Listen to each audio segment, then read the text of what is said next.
സന്തോഷത്തോടെ, ആഗ്രഹത്തോടെ, ദാഹത്തോടെ നമുക്ക് വചനത്തിന് മുമ്പിലേക്ക് വരാം. കർത്താവ് നമുക്ക് വേണ്ടി തരുന്ന വചനം യെശയ്യാ പ്രവചനം 59-ാം അധ്യായത്തിൻ്റെ 1-ാമത്തെ തിരുവാക്യം. യെശയ്യാ 59:1. ബൈബിൾ ഉണ്ടെങ്കിൽ എടുത്ത് ഉറക്കെ വായിക്കാം. യെശയ്യാ പ്രവചനം 59-ാം അധ്യായം 1-ാമത്തെ തിരുവചനം വായിക്കാമോ? രക്ഷിക്കാൻ, ഉച്ചത്തി വായിക്കണം. രക്ഷിക്കാൻ കഴിയാത്ത വിധം കർത്താവിൻ്റെ കരം കുറുകിപ്പോയിട്ടില്ല, കേൾക്കാനാവാത്തതുപോലെ അവിടുത്തെ കാതുകൾക്ക് മാന്യം സംഭവിച്ചിട്ടില്ല. വചനം പറയുകയാണ്, രക്ഷിക്കാൻ കഴിയാത്ത വിധം കർത്താവിൻ്റെ കരങ്ങൾ കുറുകിപ്പോയിട്ടില്ല, കേൾക്കാനാവാത്തതുപോലെ അവിടുത്തെ കാതുകൾക്ക് മാന്യം സംഭവിച്ചിട്ടില്ല. Hallelujah, hallelujah. രക്ഷിക്കാൻ കഴിയാത്ത വിധം കർത്താവിൻ്റെ കരം കുറുകിപ്പോയിട്ടില്ല, കേൾക്കാനാവാത്തതുപോലെ അവിടുത്തെ കാതുകൾക്ക് മാന്യം സംഭവിച്ചിട്ടില്ല. അപ്പോൾ ഈ വചനം കർത്താവ് വെളിപ്പെടുത്തുമ്പോൾ നമ്മുടെ ഹൃദയത്തിലേക്ക് വരേണ്ടത് ദൈവത്തിന് നമ്മെക്കുറിച്ച് ഒരു വിചാരമുണ്ട് എന്നാണ്. ആ വചനം വായിക്കാം. സങ്കീർത്തനം 115:12. സങ്കീർത്തനം 115:12. ആ വചനം ഒന്നുറക്കെ വായിക്കുക. സങ്കീർത്തനം 115:12 ഉറക്കെ വായിക്കുക. കർത്താവിന് നമ്മെക്കുറിച്ച് വിചാരമുണ്ട്, അവിടുന്ന് നമ്മെ അനുഗ്രഹിക്കും. അപ്പോൾ ആ വചനം നേറ്റി ചെല്ലണം. കർത്താവിന്, ഉച്ചത്തിൽ, കർത്താവിന് എന്നെക്കുറിച്ച് വിചാരമുണ്ട്, അവിടുന്ന് എന്നെ അനുഗ്രഹിക്കും. അപ്പോൾ ഒന്നുകൂടെ ആ വചനം വിശ്വാസത്തിൽ ഈ ഉച്ചയ്ക്ക് നമ്മൾ ഏറ്റെടുക്കുകയാണ്. കർത്താവിന് എന്നെക്കുറിച്ച് വിചാരമുണ്ട്. പറഞ്ഞേ, കർത്താവിന്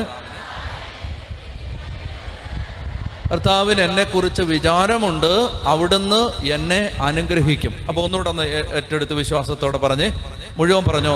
കർത്താവിന് എന്നെക്കുറിച്ച് വിചാരമുണ്ട്, അവിടുന്ന്. ഇനി അടുത്തിരിക്കുന്ന ആളോട് അതൊന്ന് പറഞ്ഞാലോ. കർത്താവിന് നിന്നെക്കുറിച്ച് വിചാരമുണ്ട്, അവിടുന്ന് നിന്നെ അനുഗ്രഹിക്കും. അത് ഇങ്ങോട്ട് നോക്കിയേ. പറയുന്നതിന് മുമ്പ് പറയുന്നതിന് മുമ്പ് ഒരു കാര്യം കൂടെ കേട്ടിട്ട് പറയുക. എന്തെന്നറിയാമോ? അതായത് മാമോദീസ സ്വീകരിച്ച് അല്ലെങ്കിൽ മാമോദീസ സ്വീകരിച്ചില്ലെങ്കിലും യേശുവിൽ വിശ്വസിക്കുന്ന ഒരാത്മാവിൽ പരിശുദ്ധാത്മാവുണ്ട്. ഉണ്ടോ? ഉണ്ട്. ആ പരിശുദ്ധാത്മാവിലാണ് നമ്മൾ അടുത്തിരിക്കുന്ന ആളോട് ഒരു കാര്യം പറയുന്നത്.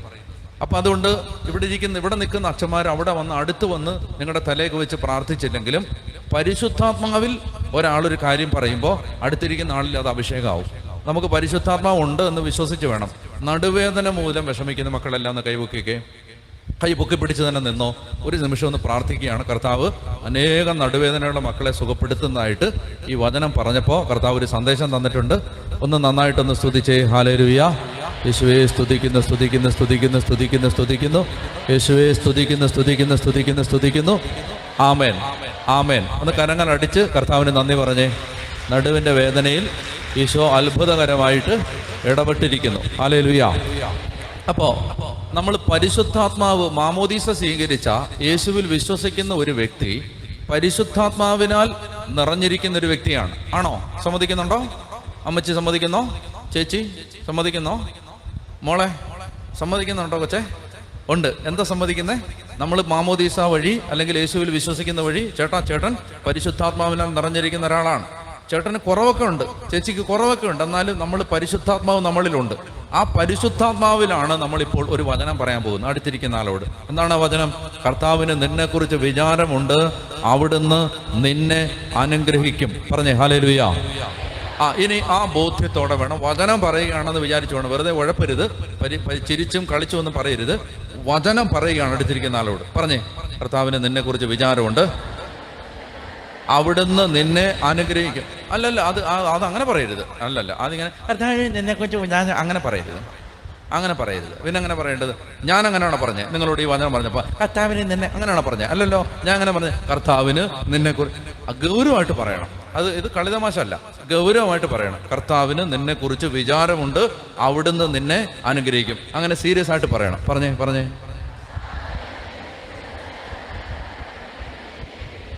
ഒന്നുകൂടെ ഒന്ന് പറഞ്ഞേ. അത് ആ വചനം ഈ അടുത്തിരിക്കുന്ന ആളിൽ ഇന്ന് സംഭവിച്ചുവെന്ന് ഇവിടെ പുളിങ്കുടി ബെത്സൈദയിൽ വന്ന് നിങ്ങൾ ഇവിടെ അച്ഛന്മാരോട് പറയും. അതായത് എൻ്റെ അടുത്തിരിക്കുന്ന ചേച്ചി എന്നോട് ഈ വചനം പറഞ്ഞപ്പോൾ എൻ്റെ കുടുംബത്തിൽ വലിയൊരു അത്ഭുതം സംഭവിച്ചു. അത് ദൈവവചനമാണ്, അത് ആര് പറഞ്ഞാലും നടക്കും. പറഞ്ഞേ ഹല്ലേലൂയ. അപ്പൊ അതുകൊണ്ട് ആത്മാവിൽ നിറഞ്ഞ് വിശ്വാസത്തോടെ ഇതാ നിങ്ങളുടെ അടുത്തിരിക്കുന്ന ഒരു കുടുംബത്തിന് വിടുതലാകാൻ പോകുന്ന ഒരു വചനം നിന്റെ അധരത്തിലൂടെ ഇപ്പോൾ പരിശുദ്ധാത്മാവ് സംസാരിക്കാൻ പോവുകയാണ്, നിന്റെ നാവിലൂടെ. ആ ബോധ്യത്തോടെ പറഞ്ഞ് അടുത്തിരിക്കുന്ന ആളോട്, കർത്താവിന് നിന്നെക്കുറിച്ച് വിചാരമുണ്ട്, അവിടുന്ന് നിന്നെ അനുഗ്രഹിക്കും. കർത്താവിന് നിന്നെക്കുറിച്ച് വിചാരമുണ്ട്, അവിടുന്ന് നിന്നെ അനുഗ്രഹിക്കും. പറഞ്ഞേ ഹല്ലേലൂയ. Very good. അപ്പൊ ഇപ്പൊ ഒരു സുവിശേഷ വേല ചെയ്തിരിക്കുകയാണ്. അടുത്തിരിക്കുന്ന ആളോടൊരു ദൈവവചനം പറഞ്ഞ് കർത്താവിനെ മഹത്വപ്പെടുത്തിയിരിക്കുകയാണ്. ഒന്ന് കരങ്ങൾ അടിച്ച് ദൈവത്തെ മഹത്വപ്പെടുത്തിക്കേ. ഹല്ലേലൂയ. അപ്പോ ഇതാണ് പറയുന്നത്. ഈശോ പറഞ്ഞു, ഒന്നാമത്തെ വചനം പറഞ്ഞു, ദൈവത്തിന് രക്ഷിക്കാൻ കഴിയാത്ത വിധം കർത്താവിന്റെ കരങ്ങൾ കുറുകിപ്പോയിട്ടില്ല, കേൾക്കാനാവാത്തതുപോലെ അവിടുത്തെ കാതുകൾക്ക് മാന്യം സംഭവിച്ചിട്ടില്ല.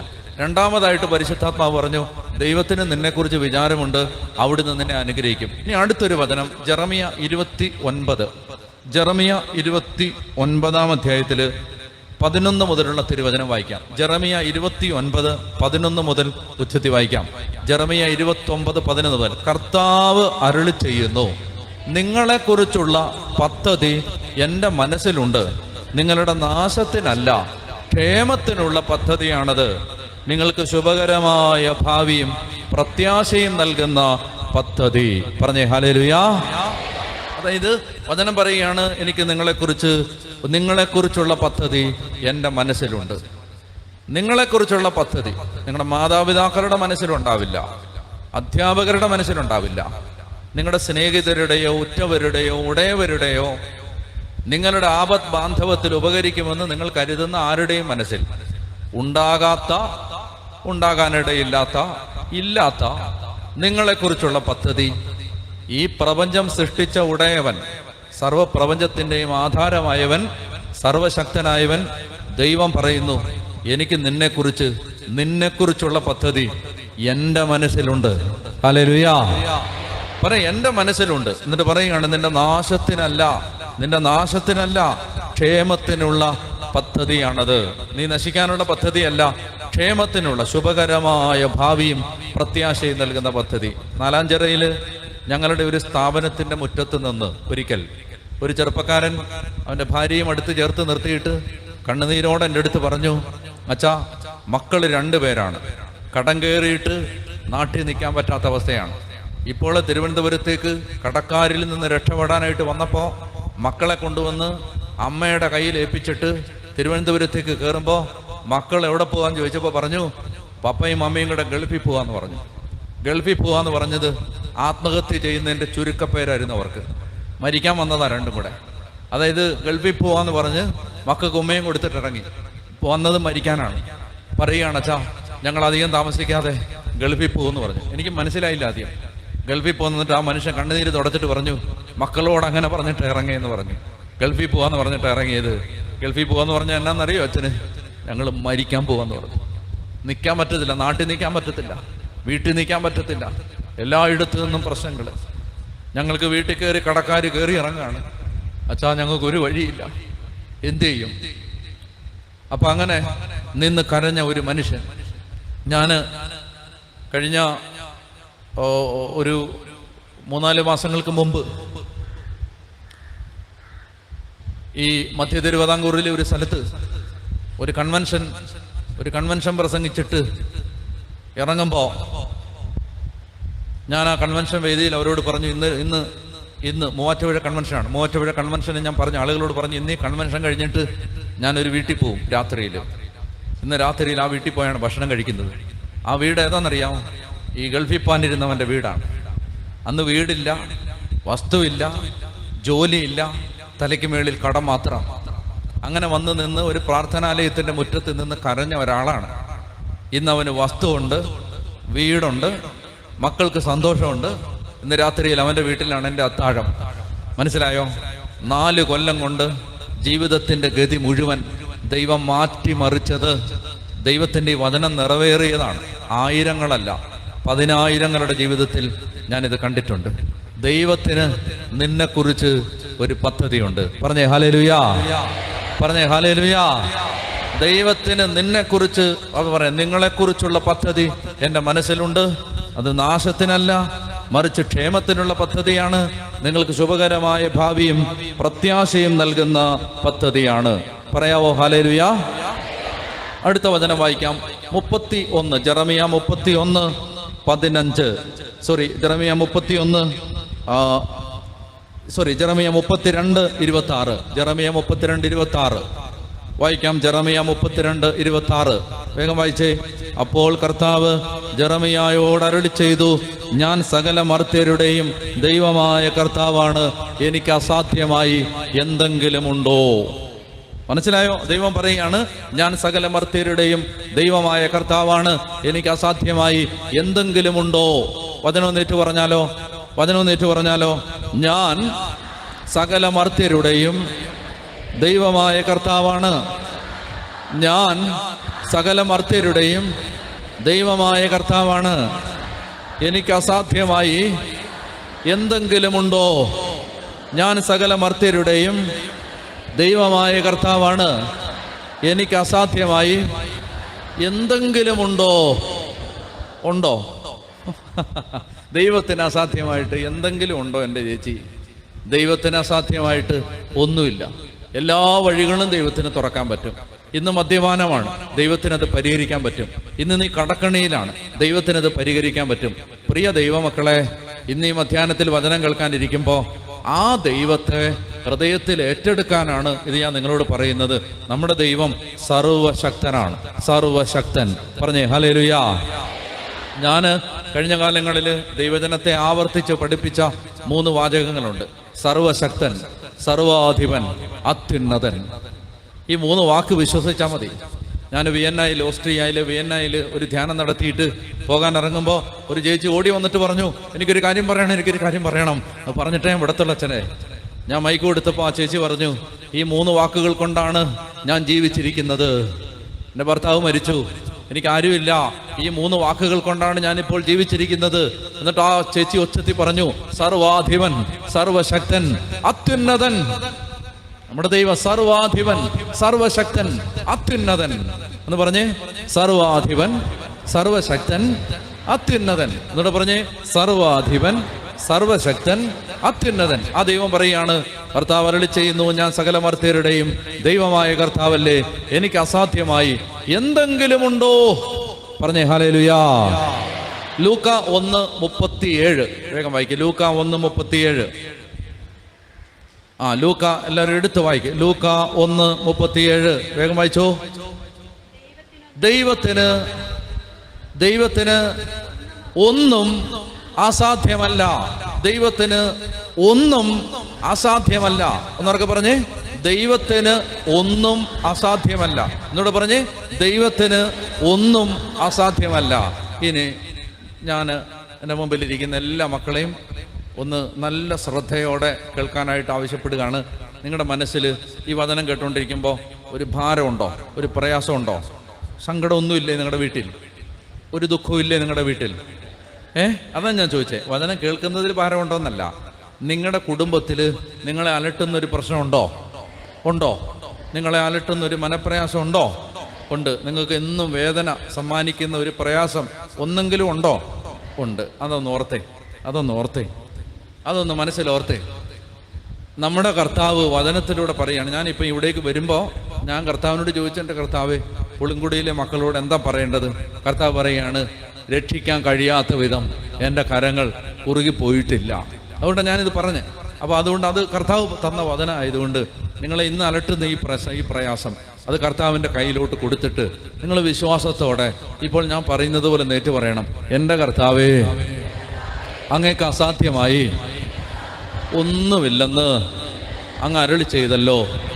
എൻ്റെ കർത്താവേ, അങ്ങേക്ക് അസാധ്യമായി ഒന്നുമില്ലെന്ന് അങ്ങ് അരുളി ചെയ്തല്ലോ.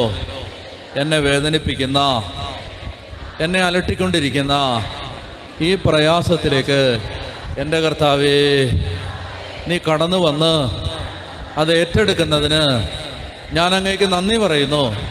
ഞാൻ അങ്ങയെ മഹത്വപ്പെടുത്തുന്നു. എൻ്റെ ഭാരം ഞാൻ അങ്ങയുടെ കരങ്ങളിലേക്ക് ഇതാ എടുത്തു വെക്കുന്നു. ഹല്ലേലൂയ. Hallelujah, hallelujah. ഇനി അത് ആ വിഷയം ഏറ്റെടുത്ത് അതിനൊരു മറുപടി തന്നു എന്ന് തന്നെ ഏറ്റെടുത്തു. തന്ന കർത്താവിന് നന്നായിട്ടൊന്ന് കരങ്ങളടിച്ച് മഹത്വം കൊടുത്തേര്. ഹല്ലേലൂയ.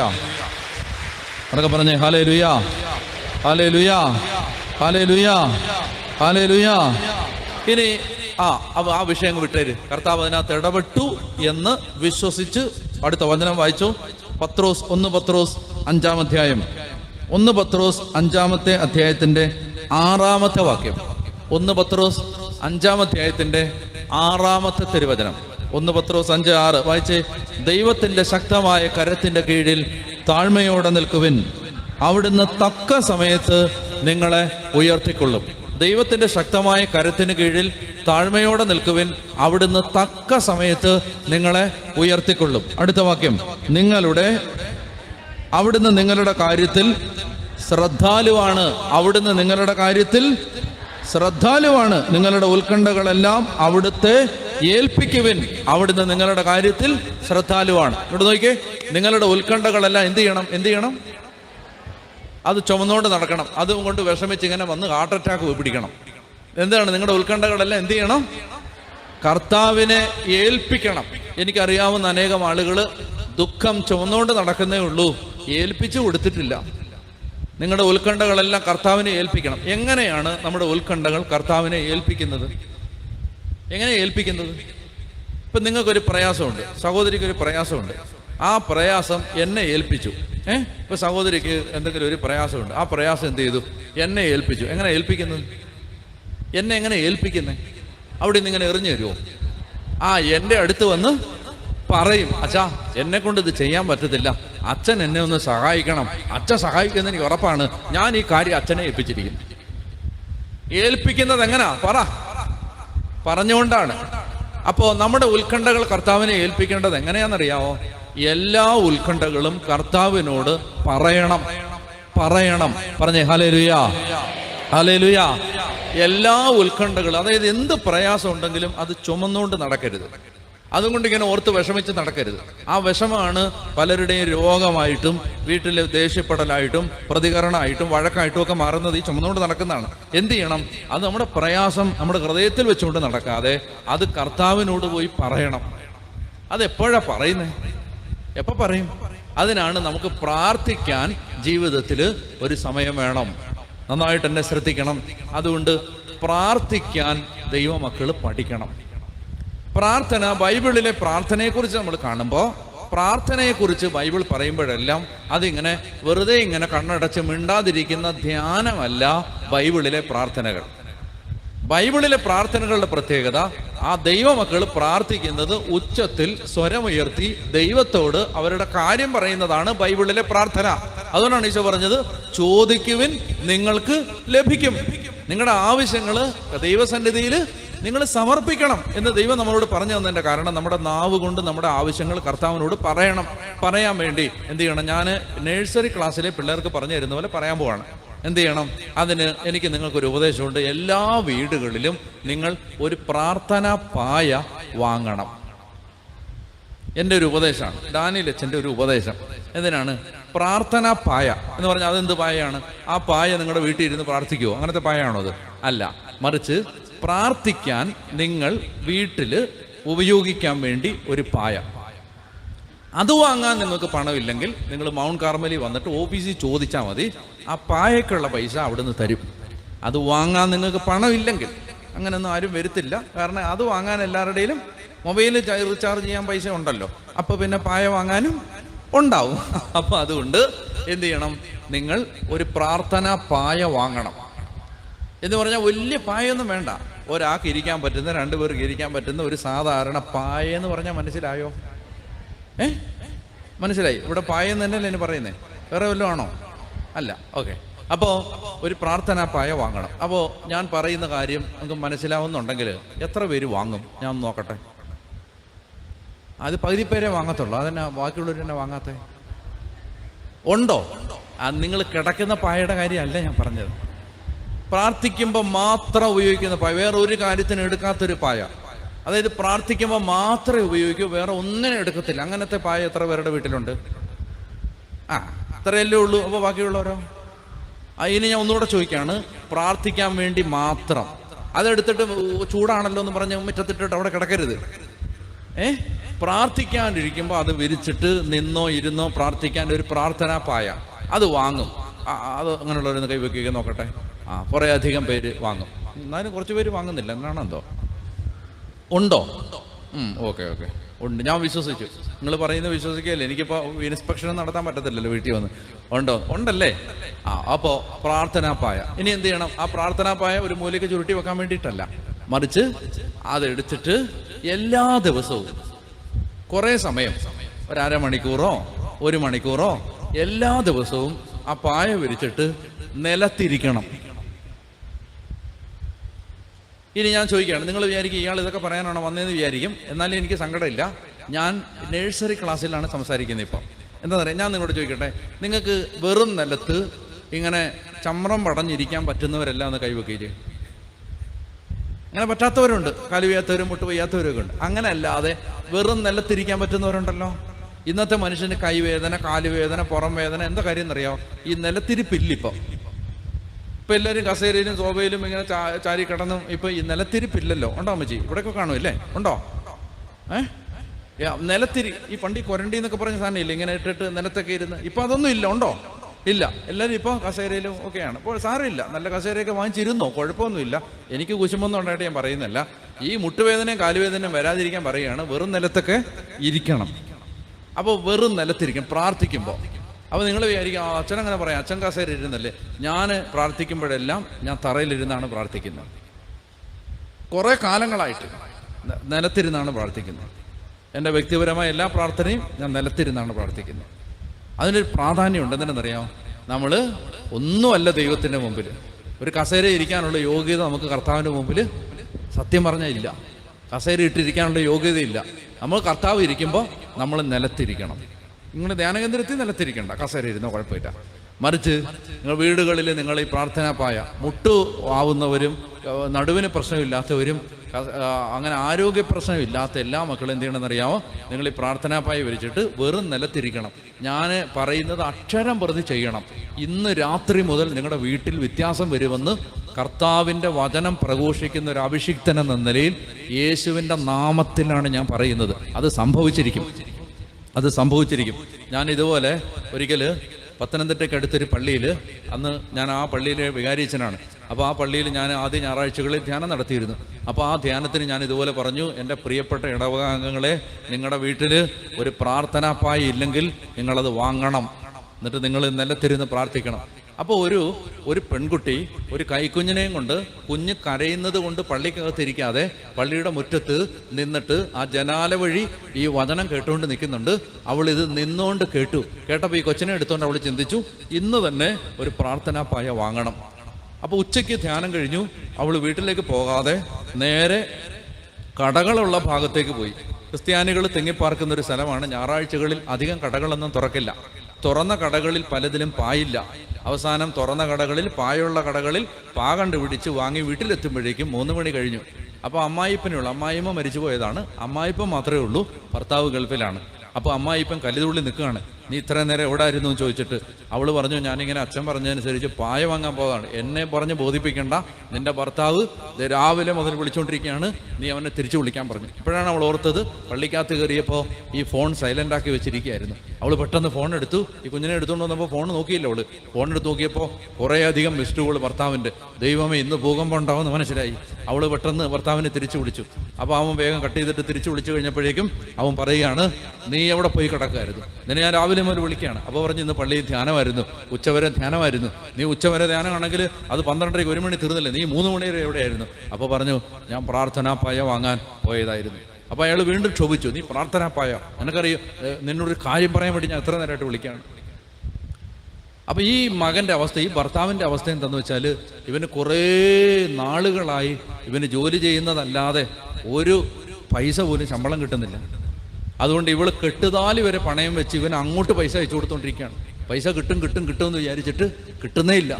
ലക്ഷക്കണക്കിന് രൂപ കിട്ടാനുണ്ട്. അവിടെ ഇവിടെ എല്ലാം ബാധ്യത. വീട്ടിൽ നിന്ന് അങ്ങോട്ട് പൈസ അയച്ചു കൊടുക്കേണ്ടി വരുന്ന അവസ്ഥ.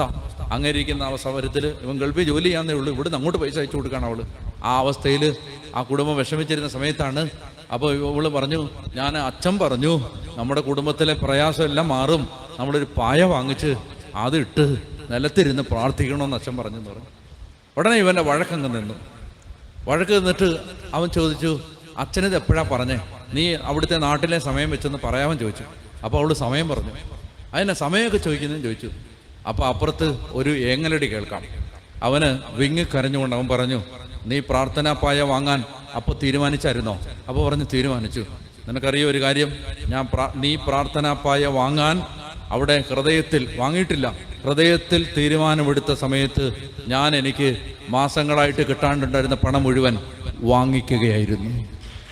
മനസ്സിലായോ? അതായത് ഇതെന്താ സംഭവിക്കുന്നത്? മനസ്സിലാവുന്നുണ്ടോ? അതായത് ഒരു കുടുംബം പ്രാർത്ഥിക്കാൻ തീരുമാനം എടുക്കുമ്പോൾ വാതിൽ തുറക്കപ്പെടുകയാണ്. ഈ അമ്മ ഈ കൈക്കുഞ്ഞിനെ എടുത്തുകൊണ്ട് വെയിലത്ത് നടന്ന് പായം വാങ്ങിച്ച് വീട്ടിലെത്തുമ്പോൾ, അതാ ഞാൻ പറഞ്ഞത്, ഇന്ന് ഇവിടെ വെച്ചൊരു തീരുമാനം എടുക്കുമ്പോൾ ദൈവശക്തി വ്യാപരിക്കും. പറഞ്ഞേ ഹല്ലേലൂയ. അതുകൊണ്ട് അപ്പം ഞാൻ പറയുകയാണ്, നമ്മുടെ ആവലാദികളെല്ലാം കർത്താവിനെ ഏൽപ്പിക്കേണ്ടത് എങ്ങനെയാണ്? അതിന് പ്രാർത്ഥിക്കാൻ പഠിക്കണം. അതിന് എല്ലാ ദിവസവും വീട്ടിലിരുന്ന് നമ്മൾ ഇങ്ങനെ വെറുതെ ടെലിവിഷൻ കണ്ട് സമയം കളയാതെ, ആവശ്യമില്ലാതെ നാട്ടുകാരുടെ മുഴുവൻ കുറ്റം പറഞ്ഞ് സമയം കളഞ്ഞ്, ആവശ്യമില്ലാത്ത വഴക്കും പ്രശ്നങ്ങളും ഉണ്ടാക്കാതെ, വെറുതെ വീട്ടിലിരുന്ന് ആവശ്യമില്ലാത്തതെല്ലാം പറഞ്ഞ് വീട്ടുകാർ തമ്മിൽ അടിയാവാതെ എന്ത് ചെയ്യുക? അടങ്ങിയിരുന്ന് പ്രാർത്ഥിക്കുക. അടങ്ങിയിരുന്ന് മര്യാദയ്ക്കിരുന്ന് പ്രാർത്ഥിക്കുക. ഞാൻ ഓർക്കുന്നുണ്ട്, എൻ്റെ വല്യമ്മച്ചി 103 വയസ്സുള്ളപ്പോഴാണ് മരിച്ചത്. 103 വയസ്സുള്ളപ്പോഴാണ് മരിച്ചത്. എന്നിട്ടും അമ്മച്ചിക്ക് മരിക്കാനൊരു മനസ്സിലായിരുന്നു. പിന്നെ അങ്ങനെയൊക്കെ മരിച്ചു എന്നേ ഉള്ളൂ. 103 വയസ്സ്. എപ്പോൾ കണ്ടാലും നല്ല നല്ല അമ്മച്ചിയായിട്ട് ഇങ്ങനെ ഇരിക്കുകയാണ്, ഒരു കുഴപ്പമില്ല. അങ്ങനെ ഇരിക്കുന്ന സമയത്ത് ഞാൻ ഓർക്കുന്നുണ്ട്, എൻ്റെ ചെറുപ്പത്തിൽ ഞാൻ കുട്ടിയായിരുന്ന സമയത്ത് അമ്മച്ചി വീട്ടിൽ വന്ന് ഇങ്ങനെ ഇടയ്ക്കിടയ്ക്ക്, ഒത്തിരി മക്കളുണ്ട് അമ്മച്ചിക്ക്, ഓരോ വീട്ടിലും 2 മാസം 4 മാസം 5 മാസം വെച്ചൊക്കെ നിൽക്കും. എന്നിട്ട് പിന്നെ അടുത്ത വീട്ടിൽ, അങ്ങനെയാണ് അമ്മച്ചിയുടെ യാത്രകൾ. അങ്ങനെ ഞങ്ങളുടെ വീട്ടിലും കുറച്ച് നാൾ നിൽക്കും. അങ്ങനെ നിൽക്കുന്ന സമയത്തൊക്കെ ഉണ്ടല്ലോ, അമ്മച്ചി ഈ പിന്നെ രാവിലെ വെളുപ്പാങ്കാലത്ത് 2:30-3 മണിക്കൊക്കെ എഴുന്നേറ്റ് തലയിലൊരു കീറ്റത്തോർത്തൊക്കെ ഇട്ടിട്ട് ഇങ്ങനെ അതിരാവിലെ തിരുസന്നിധി പാട്ടാണ്. അപ്പം ഞങ്ങളൊക്കെ തലവൊക്കിയിട്ട് പറയാം, അമ്മച്ചി അതിരാവിലെ ആയിട്ടില്ല, അമ്മച്ചി മാത്രമേ ഞങ്ങൾക്കൊന്നും രാവിലെ ആയിട്ടില്ല എന്നൊക്കെ പറഞ്ഞ് ഞാൻ അമ്മച്ചി ഒത്തിരിയും കളിയാക്കിയിട്ടുണ്ട്. മാത്രമല്ല അമ്മച്ചി മനമേ പക്ഷിഗണങ്ങ്, അപ്പൊ ഞാൻ പറയും, അമ്മച്ചി പക്ഷിഗണങ്ങളൊന്നും ഉണർന്നിട്ടില്ല, അമ്മച്ചി മാത്രമേ ഉണർന്നിട്ടുള്ളൂ എന്ന് പറഞ്ഞ് അമ്മച്ചി രാവിലെ എഴുന്നേറ്റ് പ്രാർത്ഥനയാണ്. അപ്പൊ അന്നൊക്കെ ഞങ്ങൾ ഇതിനെ കളിയാക്കുമായിരുന്നു, ഞങ്ങൾ കുട്ടികൾ ഇതിനെ കളിയാക്കുമായിരുന്നു. പക്ഷെ നിങ്ങളൊന്ന് ആലോചിച്ച് നോക്കും, ഞാൻ ഇന്ന് ദൈവവചനം പ്രഘോഷിക്കുന്ന ഒരു മകനായിട്ട് മാറിയതിൻ്റെ പിന്നിൽ ആ പാവ അമ്മ വീട്ടിലിരുന്ന് വെളുപ്പാങ്കാലത്ത് എഴുന്നേറ്റ് പ്രാർത്ഥിച്ചതിൻ്റെ ഒരു പ്രാർത്ഥനയുടെ പിന്നാമ്പുറം, ഒരു പ്രാർത്ഥനയുടെ ചരിത്രം അതിൻ്റെ പുറകിൽ കിടപ്പുണ്ടെന്ന് നിങ്ങളെ അറിയിക്കാൻ ഞാൻ ആഗ്രഹിക്കുന്നു. ഒരു പാവം അമ്മ, വലിയ വിദ്യാഭ്യാസമൊന്നും ഇല്ലാത്ത ഈ ചക്കര കരിപ്പെട്ടിയൊക്കെ ചന്തയെ കൊണ്ട് ചുമന്ന് തലച്ചുമടായിട്ട് കൊണ്ടുവന്ന് കൊടുത്ത് വിറ്റ് ജീവിച്ചിരുന്ന ഒരു വല്യമ്മയാണ് എൻ്റെ വല്യമ്മ. ആ വല്യമ്മ പാവം, അതിന് മക്കളെ, എൻ്റെ അപ്പനെയും അപ്പൻ്റെ സഹോദരിമാരെ എല്ലാം പഠിപ്പിച്ചത് അമ്മച്ചി ഇങ്ങനെ ചന്തയെ കൊണ്ടുപോയി ഈ സാധനങ്ങൾ വിറ്റ് അത് കിട്ടുന്ന തുച്ഛമായ വരുമാനം കൊണ്ടാണ് പഠിപ്പിച്ചത്. അപ്പം അങ്ങനെയുള്ളൊരമ്മ. പക്ഷേ എനിക്ക് ഈ 3ാം തലമുറകളിൽ എനിക്ക് വേണ്ടി ആ അമ്മച്ചി കാത്തുവെച്ച നിക്ഷേപം പ്രാർത്ഥനയുടെ നിക്ഷേപം. പ്രാർത്ഥന, നല്ല പ്രാർത്ഥന. 103 വയസ്സ് വരെ നല്ല ഊറ്റം പ്രാർത്ഥനയായിരുന്നു അമ്മച്ചി. പറഞ്ഞേ ഹല്ലേലൂയ. നിങ്ങൾ മനസ്സിലാവുന്നുണ്ടോ? അതായത് പ്രാർത്ഥിച്ചാൽ അത് അവിടെ കിടക്കും. നിങ്ങളെ കുറ്റം പറഞ്ഞതും ഈ വഴക്കുണ്ടാക്കിയതും TV കണ്ടതും ഒക്കെ നമുക്ക് ഗുണപ്പെടാതെ കിടക്കുമ്പോൾ പ്രാർത്ഥിച്ചത് അവിടെ കിടക്കും. ഒന്ന് വലതുകരം ഉയർത്തി ഉറക്കെ പറഞ്ഞേ ഹല്ലേലൂയ. ഒന്ന് ഉച്ചത്തി പറഞ്ഞേ ഹല്ലേലൂയ. യേശുവേ നന്ദി, യേശുവേ സ്തുതി, യേശുവേ ആരാധന. Hallelujah, hallelujah, hallelujah, hallelujah. എനിക്ക് പരിചയമുള്ള ഒരു അച്ഛൻ പ്രസംഗിക്കുന്നത് കേട്ടതാണ്. ഇതെൻ്റെ കഥയല്ല, എനിക്കുള്ള അനുഭവമല്ല, വേറൊരു അച്ഛൻ പ്രസംഗിക്കുന്നത് ഞാൻ കേട്ടതാണ്. അപ്പോൾ അച്ഛൻ പ്രസംഗിക്കുകയാണ്. ഒരു സ്ഥലത്ത് അച്ഛൻ കൺവെൻഷൻ പ്രസംഗിക്കാനായിട്ട് ചെന്നപ്പോൾ ഈ ഒന്നാമത് ഒരു ചേച്ചി ഇരിപ്പുണ്ട്. ഈ സഹോദരി ഇരിക്കുന്ന പോലെ ഒന്നാമത് ഒരു ചേച്ചി ഇരിപ്പുണ്ട്. അപ്പോൾ അച്ഛൻ സ്വാഭാവികമായിട്ട് നമ്മൾ കാര്യങ്ങൾ പറയുമ്പോൾ മുൻനിരയിലുള്ള ആളുകളെയാണല്ലോ പെട്ടെന്ന് ശ്രദ്ധിക്കുന്നത്. അപ്പോൾ ഈ ഒന്നാമതിരിക്കുന്ന ചേച്ചി എന്ന് പറഞ്ഞാൽ ഒരു സാധാരണ ചേച്ചിയല്ല. ആ ചേച്ചി ഇരിക്കുന്ന പറഞ്ഞാൽ അത് ഇങ്ങനെയാണ് ഇരിക്കുന്നത്, ഇങ്ങനെ. അതായത് ഹെലികോപ്റ്റർ പൊങ്ങാൻ നിൽക്കുന്നവരാണ് അമ്മച്ചി അങ്ങോട്ട്, ചേച്ചി അങ്ങോട്ട് ഇരിക്കുന്നത്. അപ്പോൾ ഈ അച്ഛന്മാർക്ക് ഈ പ്രസംഗിക്കാനൊക്കെ വരുന്ന ആളുകൾക്ക് ഈ ജനത്തിന് നല്ലൊരു ആവേശമാണെങ്കിൽ അവർക്കും ഒരു ആവേശം ഉണ്ടാവും. ഈ ജനം ഇങ്ങനെ മയങ്ങിയും ഉറങ്ങിയും ഇങ്ങനെ കറങ്ങിയും കിറങ്ങിയൊക്കെ ഇരിക്കുകയാണെങ്കിൽ അവരും അങ്ങനെ തന്നെ ആയിരിക്കും. പ്രത്യേകിച്ച് ഈ നട്ടുച്ച പോലുള്ള സമയത്തൊക്കെ സുവിശേഷം പ്രസംഗിക്കുക എന്നുള്ളതിനപ്പുറത്തൊരു പരാജയം വേറെ ഒന്നുമില്ല. അപ്പോൾ അല്ലാതെ തന്നെ മനുഷ്യർ ഉറങ്ങുന്നതാണ് അല്ലേ? അപ്പോൾ അല്ലാതെ തന്നെ എനിക്ക് കിട്ടിയിട്ടുള്ള ഏറ്റവും വലിയ അവാർഡ് എന്ന് പറഞ്ഞാൽ ഈ ഉറക്കഗുളി കഴിച്ചാൽ പോലും ഉറങ്ങാത്ത ടീമുകൾ ഞാൻ പ്രസംഗിക്കുമ്പോൾ നല്ല സൂപ്പറായിട്ട് എൻ്റെ മുമ്പിൽ ഇരുന്ന് ഉറങ്ങുന്ന ഞാൻ കണ്ടിട്ടുണ്ട്.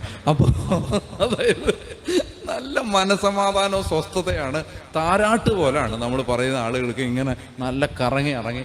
അപ്പോൾ ഞാനൊരിക്കൽ ഒരു ചേച്ചി ഇങ്ങനെ അപ്പം ഞാൻ വിചാരിച്ചു എന്നെ വിളിക്കാമെന്ന് വിചാരിച്ചു. ഞാൻ വിചാരിച്ചു എന്തെങ്കിലും കാര്യം സീരിയസ് ആയിട്ട് വല്ലതും പറയുന്നതിനകത്ത് വല്ലതും കുഴപ്പമുണ്ടെന്ന് വിചാരിച്ചു. ചേച്ചി എന്തെങ്കിലും പറഞ്ഞു തരാൻ വല്ലതും വിളിക്കാമെന്ന് ഓർത്തിട്ട് 5-6 തവണ ഇങ്ങനെ വിളിച്ചു. ഞാൻ ചെന്നപ്പോഴാണ് മനസ്സിലായത് ചേച്ചി പിന്നെ വിളിക്കുകയാണ്. അപ്പോൾ എന്ത് പറഞ്ഞപ്പോഴും പറഞ്ഞു അപ്പോൾ മറ്റേ അച്ഛൻ പ്രസംഗിക്കാനായിട്ട് ഇങ്ങനെ അങ്ങോട്ട് സ്റ്റേജിൽ കയറി നിന്നപ്പോൾ ഈ ഇങ്ങനെ വിമാനം ടേക്ക് ഓഫിന് നിൽക്കുന്ന പോലാണ് ഈ ചേച്ചി അങ്ങോട്ട് നിൽക്കുന്നത്. വിമാനം പൊങ്ങാൻ നിൽക്കുന്ന പോലെ ഇരിക്കുകയാണ്. അപ്പോൾ അച്ഛന് ഭയങ്കര ആവേശം, അച്ഛനൊരു അസാധാരണമായ പ്രസംഗം അങ്ങ് നടത്തി. അപ്പോൾ ചേച്ചി അതിനനുസരിച്ച് പ്രോത്സാഹിപ്പിച്ചുകൊണ്ടിരുന്നു അവിടെ നിന്ന്. അപ്പോൾ അങ്ങനെ അച്ഛൻ ഈ പ്രസംഗം എല്ലാം കഴിഞ്ഞിട്ട് പുറത്തിറങ്ങി കഴിഞ്ഞപ്പോൾ ആ ചേച്ചി ഓടി വന്നിട്ട് പറഞ്ഞു, എൻ്റെ അച്ഛാ, ഇതുപോലൊരു പ്രസംഗം എൻ്റെ ജീവിതത്തിൽ ഞാൻ കേട്ടിട്ടില്ല. ഉടനെ അച്ഛൻ പറഞ്ഞു, ഇതുപോലൊരു പ്രസംഗം ഞാൻ ഇതുവരെ പറഞ്ഞിട്ടുമില്ലെന്ന് പറഞ്ഞു. കാരണം എന്താണെന്നറിയോ, ഇതുപോലൊരു ഐറ്റം ആദ്യമായിട്ടാണ് ഫ്രണ്ടി വന്നിരിക്കുന്നത്. അതുകൊണ്ടാണ് എനിക്ക് ഇങ്ങനെ പറയാൻ പറ്റിയെന്ന് പറഞ്ഞു. അപ്പോൾ ചേച്ചി എനിക്ക് ഒത്തിരി സന്തോഷമുണ്ട്. ചേച്ചിയുടെ അഡ്രസ്സ് എവിടാ, ചേച്ചിയുടെ പേരെന്താ? അച്ഛന് വലിയ സ്നേഹം ഈ ചേച്ചിയോട്. അപ്പോൾ ചേച്ചി പറഞ്ഞു, അച്ഛാ, എനിക്കൊരു വലിയ ആഗ്രഹമുണ്ട് അച്ഛാ, അച്ഛനെൻ്റെ വീട്ടിൽ ഭക്ഷണം കഴിക്കാൻ വരുമോ അച്ഛാ? അപ്പോൾ പറഞ്ഞു, അത് ഞാനല്ല, അത് ഇവിടുത്തെ അച്ഛനോട് പറയണം, ഇവിടുത്തെ വികാരി അച്ഛനോട് ഇതിൻ്റെ ഭാരവാഹികളോടൊക്കെ പറഞ്ഞാൽ. അപ്പോൾ അതൊക്കെ ഞാൻ പറഞ്ഞ് ശരിയാക്കിയിട്ടുണ്ട്. നാളെ ഉച്ചയ്ക്ക് അച്ഛനാണ് ഞങ്ങളുടെ വീട്ടിൽ നിന്നാണ് ഭക്ഷണം. അങ്ങനെ വികാരിച്ചൻ്റെ കൂടെ എന്ത് ചെയ്തു, ഈ അച്ഛൻ അവിടെ ചെന്നു. അപ്പോൾ വികാരിച്ചന് ഈ വീട് മാത്രമല്ലല്ലോ, അയൽവക്കത്തുള്ള വീടെല്ലാം വികാരിച്ചൻ്റെ വീടല്ലേ. അതുകൊണ്ട് വികാരിച്ചൻ അവർക്കൊക്കെ ഒരു പ്രയാസം ഉണ്ടാകുന്ന ഓർത്ത് ആ വീടുകളിലേക്ക് അച്ഛൻ ഇവരോട് സംസാരിക്കും, ഞാനിപ്പോൾ വരാമെന്ന് പറഞ്ഞിട്ട് വികാരിച്ചൻ അടുത്ത വീടുകളിലേക്കൊക്കെ പോയി. അപ്പോൾ ഈ അച്ഛൻ ഇവരോട് സംസാരിക്കുന്ന സമയത്ത് ഈ ചേച്ചി പറയാണ്, അച്ഛാ, ഞങ്ങൾക്ക് ഒത്തിരി സന്തോഷമുണ്ട് അച്ഛൻ ഇവിടെ വന്നതിൽ. അപ്പോൾ അച്ഛന് ഞങ്ങൾ എല്ലാ സാധനവും ഇവിടെ ഉണ്ടാക്കി വെച്ചിട്ടുണ്ട്, അച്ഛൻ എന്താ വേണ്ടത് കഴിക്കാൻ എന്നൊക്കെ പറഞ്ഞുകൊണ്ടിരിക്കുന്ന പെട്ടെന്ന് വീടിൻ്റെ കാർപോർച്ചിലേക്ക് ഒരു വണ്ടി വളരെ വേഗത്തിൽ വന്ന് പെട്ടെന്ന് ബ്രേക്ക് ഇട്ട് നിന്നു. അതിൽ നിന്ന് ഒരു മനുഷ്യൻ ചാടി ഇറങ്ങി, സിനിമയിലൊക്കെ കാണുന്ന പോലെ കഥക തള്ളി തുറന്ന് അകത്തേക്ക് കയറിയിട്ട് അച്ഛനെ ഇങ്ങനെ കണ്ടു, ഈ ചേച്ചിയും കണ്ടു, ആ വീട്ടിലുള്ളവരെയും കണ്ടിട്ട് ഇയാൾ എന്തോ പറയാൻ വന്നാണ്, പറയാൻ അങ്ങോട്ട് പറ്റാതെ അയാൾ എന്ത് ചെയ്തു, അങ്ങനെ വിഷമിച്ചിരിക്കുന്ന സമയത്ത് ഈ ചേച്ചി പറഞ്ഞു, ചേട്ടൻ എന്നെ വേണ്ടേ, ഭക്ഷണമുണ്ട്, ചോറുണ്ട്, ചോറ് വേണോ, ബിരിയാണി വേണോ, ചേട്ടൻ എന്നെ വേണ്ടത് എന്ന് ചോദിച്ച് ഈ ചേച്ചി അച്ഛനോട് കാണിച്ച പോലെ തന്നെ ഒരു സ്നേഹത്തോടെ ഈ ചേട്ടനോട് സംസാരിച്ചപ്പോൾ ആ ചേട്ടൻ പറഞ്ഞു, നിന്റെ ചോറും വേണ്ട, ബിരിയാണിയും വേണ്ട അച്ഛാ, അച്ഛൻ ഇരിക്കുന്നതുകൊണ്ട് ഞാൻ പറയാൻ വന്ന ഭാഷ പറയുന്നില്ല, അച്ഛൻ ഇരിക്കുന്നതുകൊണ്ട് മാത്രം ഇവള് അച്ഛൻ വിചാരിക്കുന്ന പോലല്ല. അച്ഛൻ ഒരു കാര്യം മനസ്സിലാക്കിയിരിക്കണം, അതായത് അച്ഛാ, ഇവളെനിക്ക് 80 ലക്ഷം രൂപ തരാനുണ്ട്. 80 ലക്ഷം ഇന്ന് തരും, നാളെ തരും, മറ്റന്നാൾ തരും എന്നൊക്കെ ഓർത്തിട്ട് ഇപ്പോൾ കുറേ കൊല്ലങ്ങളായി. ഞാൻ എല്ലാ ദിവസവും രാവിലെ ഉച്ചയ്ക്കും വൈകിട്ട് ഇതുപോലെ വരും, വന്നിട്ട് ചോദിക്കാനായിട്ട് ഇങ്ങനെ അങ്ങോട്ട് വരുമ്പോൾ ഇവള് പറയും, ചേട്ടാ എന്താ വേണ്ടത്, ബിരിയാണി വേണോ, ചോറ് വേണോ എന്നൊക്കെ ചോദിക്കുമ്പോൾ ഞാൻ കാണാതെ പഠിച്ചുകൊണ്ട് വന്ന ഒരു 5-8 തെറി പറയാൻ ഞാൻ മറന്നുപോകും. കാരണം അപ്പൊ ഞാൻ ഇത് പിന്നെ കിട്ടുമായിരിക്കും എന്ന് വിചാരിച്ചിട്ട് ഞാൻ പോവും. വീണ്ടും എനിക്ക് ദേഷ്യം വരുമ്പോൾ ഞാൻ വീണ്ടും വരും. അന്നേരം വിളി, ഇതാണ് എൻ്റെ അവസ്ഥ, എൻ്റെ അച്ഛാ, ഇതാണ് എൻ്റെ അവസ്ഥ, ഏതായാലും ഞാൻ പോവാന്ന് പറഞ്ഞിട്ട് ഇനി വൈകിട്ട് വരാന്ന് പറഞ്ഞിട്ട് അയാൾ പോയി. പാവം പിടിച്ചവന് 19 ലക്ഷം രൂപ ചേച്ചി കൊടുക്കാനുണ്ട്, പക്ഷെ കൊടുക്കാൻ ഈ ചേച്ചിയുടെ ഇല്ല. അപ്പൊ അച്ഛൻ ആകപ്പാടെ ഒരു വിഷമമായിപ്പോയി. കാരണം എന്താ അറിയോ, ഭക്ഷണം കഴിക്കാൻ വന്നിരിക്കുകയും ചെയ്തു, വീട്ടിലെ അവസ്ഥ ഇതാണ്.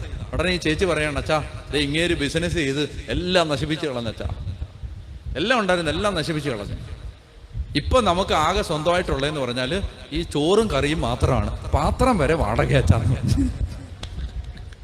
അച്ഛന് ഭക്ഷണം കഴിക്കണ്ടായോ എന്നൊരവസ്ഥയിൽ നിങ്ങളെ നലിച്ചു. ഇങ്ങനത്തെ അവസ്ഥയിൽ ഭക്ഷണം എല്ലാം വിളമ്പി വെച്ചിട്ട് പറയാണ്, ചോറ് മാത്രമേ ഉള്ളൂ, ഞങ്ങളുടെ മൊത്തം വാടകയാന്ന് പറഞ്ഞു.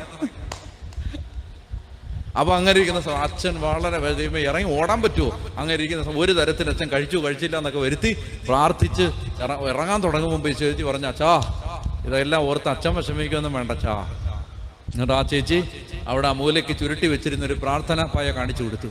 എന്നിട്ട് പറഞ്ഞു, ഞാൻ എല്ലാ ദിവസവും, എനിക്ക് ഒത്തിരി പ്രയാസമുണ്ട്, അച്ഛനറിയാലോ ഇത്രയും കടമൊക്കെ ഉണ്ട്, എല്ലാ ദിവസവും വന്ന് വീട്ടിൽ കയറി തെറി വിളിക്കാൻ ആൾ വരുന്നുണ്ട്, പക്ഷേ ഞാൻ ഇതിൻ്റെ എല്ലാം നടുവിൽ അച്ഛൻ ഞാൻ കൺവെൻഷൻ ഇരുന്ന് അച്ഛൻ കണ്ടോ, ഇതിൻ്റെ എല്ലാം നടുവിൽ ഞാൻ ഉത്സാഹത്തോടെ ആവേശത്തോടെ അഭിഷേകത്തോടെ ഇരിക്കുന്ന എന്തുണ്ടെന്നറിയാമോ?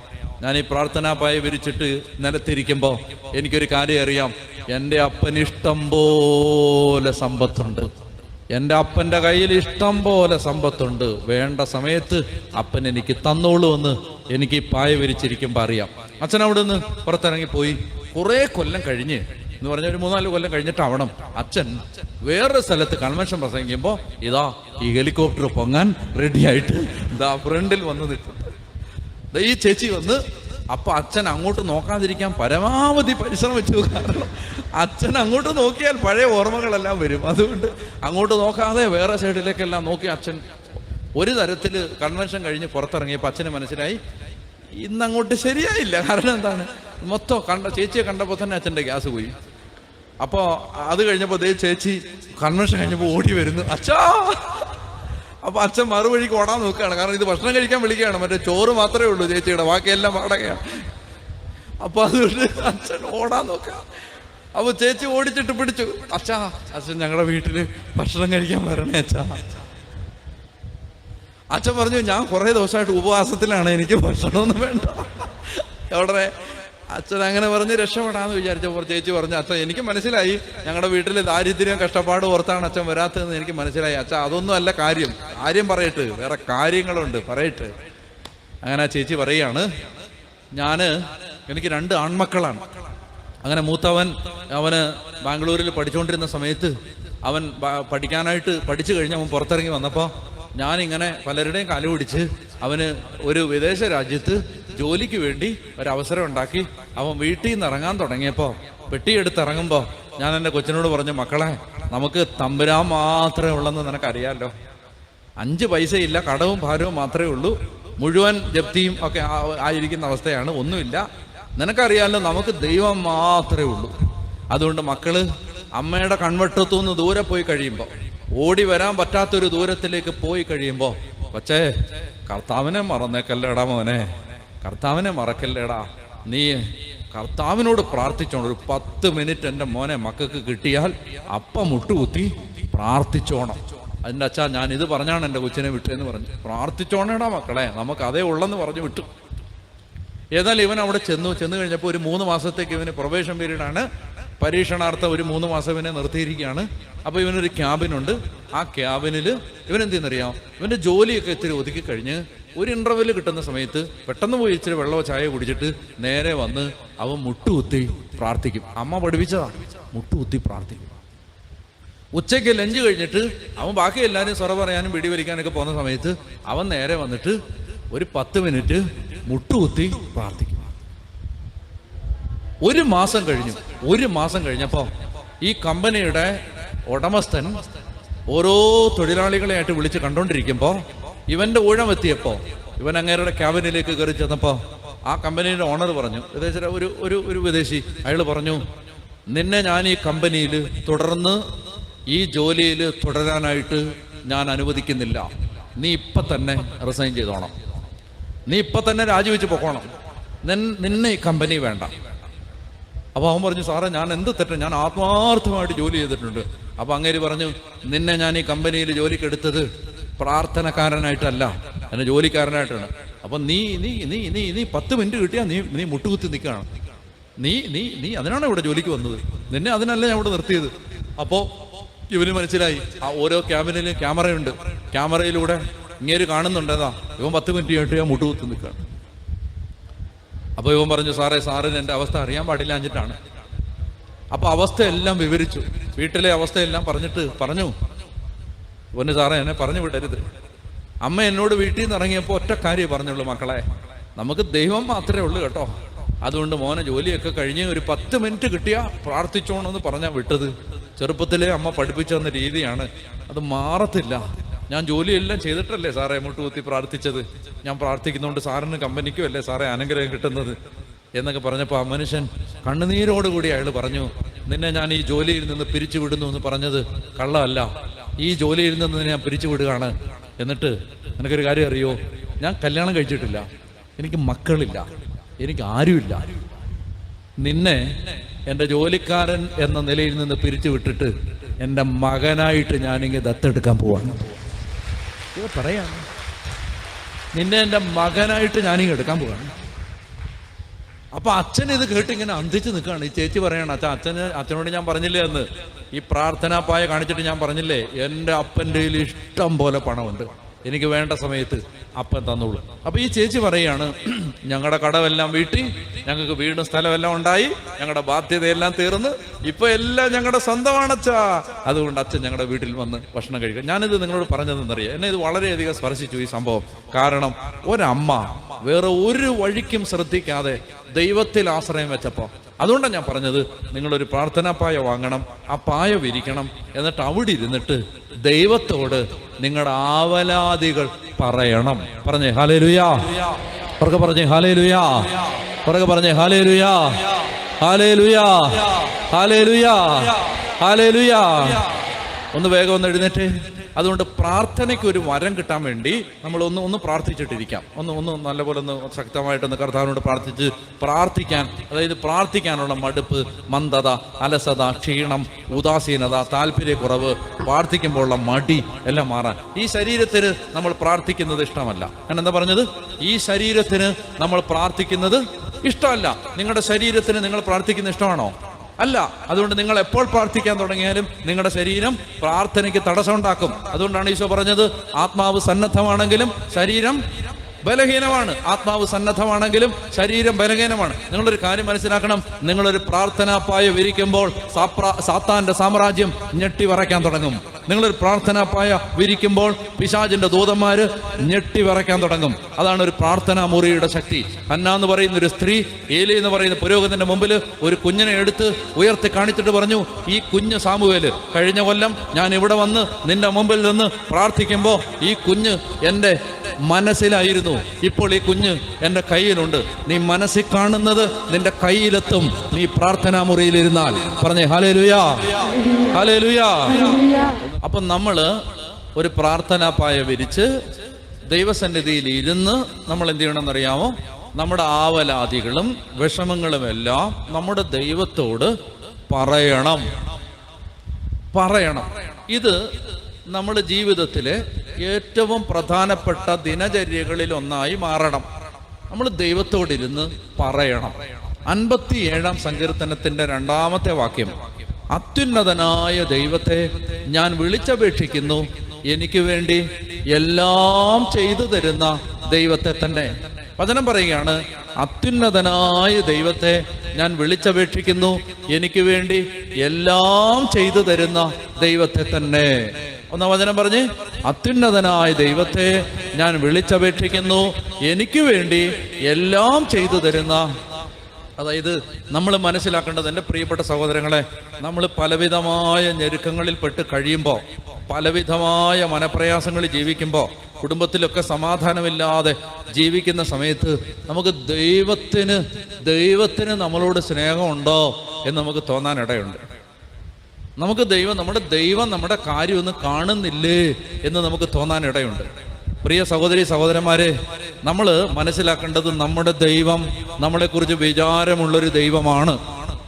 ഇത് നമ്മൾ വിശ്വസിച്ച് ഇത് ഏറ്റെടുത്തിട്ട് വേണം നമ്മൾ കർത്താവിൻ്റെ സന്നിധിയിൽ ഇരിക്കാൻ വേണ്ടി. അതുകൊണ്ട് ഞാൻ ഈശോ പ്രാർത്ഥനയെക്കുറിച്ച് പഠിപ്പിച്ച ഒരു ഭാഗം ഞാൻ വിശദീകരിക്കാം. നമുക്ക് ആരാധനയ്ക്ക് മുമ്പ് ഈശോ പ്രാർത്ഥിക്കാൻ പഠിപ്പിച്ച ഒരു ഭാഗമുണ്ട്, അത് ഞാൻ വിശദീകരിക്കുകയാണ്. അത് നമ്മൾ കാണുന്നത് ലൂക്കാ സുവിശേഷത്തിന്റെ 11-ാമത്തെ അധ്യായത്തിലാണ്. ലൂക്കാ സുവിശേഷത്തിന്റെ 11-ാം അധ്യായം ഞാൻ വേഗം വായിക്കുകയാണ്. നിങ്ങൾ ഉള്ളവർ എൻ്റെ കൂടെ വായിക്കുക, നമുക്ക് നേരം കുറവായി, ഞാൻ വേഗം വായിക്കുകയാണ്. അതായത്, അവൻ ഒരിടത്ത് പ്രാർത്ഥിച്ചുകൊണ്ടിരിക്കുകയായിരുന്നു. പ്രാർത്ഥിച്ചു കഴിഞ്ഞപ്പോൾ ശിഷ്യന്മാരിൽ ഒരുവൻ വന്ന് പറഞ്ഞു, കർത്താവേ, യോഹന്നാൻ തൻ്റെ ശിഷ്യന്മാരെ പ്രാർത്ഥിക്കാൻ പഠിപ്പിച്ചതുപോലെ ഞങ്ങളെയും പ്രാർത്ഥിക്കാൻ പഠിപ്പിക്കണമേ. പറഞ്ഞേ ഹല്ലേലൂയാ. അതായത്, ലോകത്ത് പ്രാർത്ഥിക്കാൻ പഠിപ്പിക്കാൻ അറിയാവുന്ന ഒരൊറ്റ ഗുരുവേ ഉള്ളൂ. ആ ഗുരുവിൻ്റെ പേര് യേശു എന്നാണ്.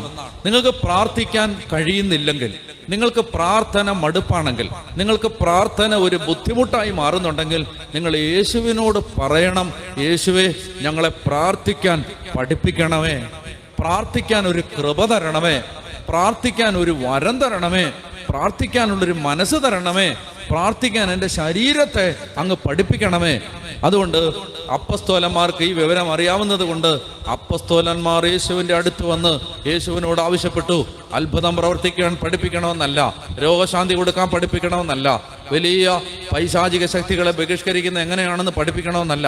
അപ്പസ്തോലന്മാര് യേശു പ്രാർത്ഥിക്കുന്നത് കണ്ടപ്പോ, ഓരോ വലിയ വലിയ ശുശ്രൂഷകളും കഴിഞ്ഞ് രാത്രിയുടെ യാമങ്ങളിൽ യേശു പിതാവിന്റെ ഹൃദയത്തിൽ ചാരിയിരുന്ന് ദൈവത്തിന്റെ മുമ്പിലിരുന്ന് പ്രാർത്ഥിക്കുന്നത് കണ്ടപ്പോൾ, യേശുവിന്റെ പ്രാർത്ഥന കണ്ട് ആകൃഷ്ടരായ ശിഷ്യന്മാർ യേശുവിനോട് ചോദിക്കുകയാണ്, കർത്താവേ ഞങ്ങളെയും പ്രാർത്ഥിക്കാൻ പഠിപ്പിക്കാമോ? ഉടനെ കർത്താവ് അവരോട് പറഞ്ഞു, നിങ്ങൾ എങ്ങനെ പ്രാർത്ഥിക്കുവൻ? ആ പ്രാർത്ഥനയാണ് സ്വർഗസ്ഥനായ ഞങ്ങളുടെ പിതാവേ.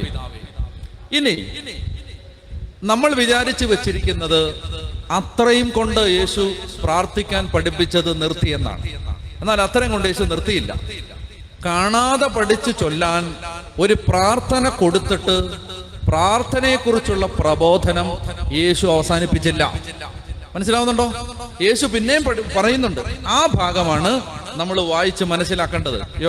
ലൂക്കാസ് വിശേഷത്തിന്റെ 11-ാം അധ്യായത്തിൽ 5 മുതൽ പ്രാർത്ഥിക്കാൻ പഠിപ്പിക്കുകയാണ്. എങ്ങനെ പ്രാർത്ഥിക്കണം എന്ന് പഠിപ്പിക്കാൻ വേണ്ടി യേശു ഒരു കഥ പറയുകയാണ്. 5-ാമത്തെ വാക്യം, അവൻ അവരോട് പറഞ്ഞു, നിങ്ങളിൽ ഒരുവന് ഒരു സ്നേഹിതനുണ്ടെന്നിരിക്കട്ടെ. ഇപ്പൊ എത്ര പേരായി? നിങ്ങളിൽ ഒരുവന് ഒരു സ്നേഹിതനുണ്ടെന്നിരിക്കട്ടെ. ഇപ്പൊ എത്ര പേരായി? ഇപ്പൊ കഥയിൽ എത്ര പേരായി? 2 പേരായി. ആരൊക്കെയാണ്? നിങ്ങളിൽ ഒരാളും അയാളുടെ സ്നേഹിതനും. അപ്പോ നിങ്ങളെ ഞാൻ വിളിക്കുന്നത് എ എന്നാണ്, നിങ്ങളുടെ സ്നേഹിതനെ ഞാൻ വിളിക്കുന്നത് ബി എന്നാണ്. ഇപ്പൊ എയും ബിയും ഉണ്ട്. നിങ്ങൾ ആരാണ്? എ ആണ്.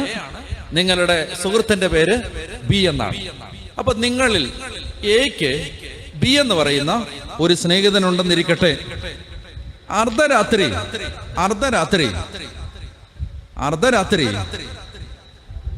അവന്റെ അടുത്ത് ചെന്ന്, ആരുടെ അടുത്ത് ചെന്ന്? ബിയുടെ അടുത്ത് ചെന്ന് അവൻ പറയുന്നു. ആര് പറയുന്നു? എ പറയുന്നു. ഓക്കെ, എ പറയുന്നു ബിയോട് ചെന്ന് പറയാണ്, അർദ്ധരാത്രി ബിയുടെ വീട്ടിൽ ചെന്ന് എ പറയുകയാണ്. എന്താ പറയുന്നത്? സ്നേഹിത, എനിക്കൊന്ന് 3 അപ്പം വായ്പ തരിക. ഒരു സ്നേഹിതൻ യാത്രാമധ്യേ എന്റെ അടുത്ത് വന്നിരിക്കുന്നു. അതാണ്. ഇപ്പൊ എത്ര പേരായി കഥയില്? 3 പേരായി. ആ സ്നേഹിതന്റെ പേരാണ് സി. അതെ, ഇപ്പൊ മനസ്സിലായല്ലോ. കഥ മനസ്സിലാവാൻ വേണ്ടിയാണ്. എ ബിയുടെ വീട്ടിൽ ചെന്നു. എപ്പോഴാണ് ചെന്നത്? അർദ്ധരാത്രി എ ബിയുടെ വീട്ടിൽ ചെന്നിട്ട് പറഞ്ഞു, ഇതാ സി വീട്ടിലെത്തിയിരിക്കുകയാണ്. സി വീട്ടിലെത്തിയിരിക്കുകയാണ്. അവന് കൊടുക്കാൻ എൻ്റെ ഒന്നുമില്ല. സി വീട്ടിലെത്തിയിരിക്കുകയാണ്. അതുകൊണ്ട് എനിക്ക് നീ എന്ത് ചെയ്യണം? എനിക്ക് 3 അപ്പം വായ്പ തരിക. ശ്രദ്ധിക്കുക, ഇത് കഥയാണോ സംഭവമാണോ? ഇത് നടന്നതാണോ കഥയാണോ? മോളെ, ഇത് നടന്നതാണോ കഥയാണോ?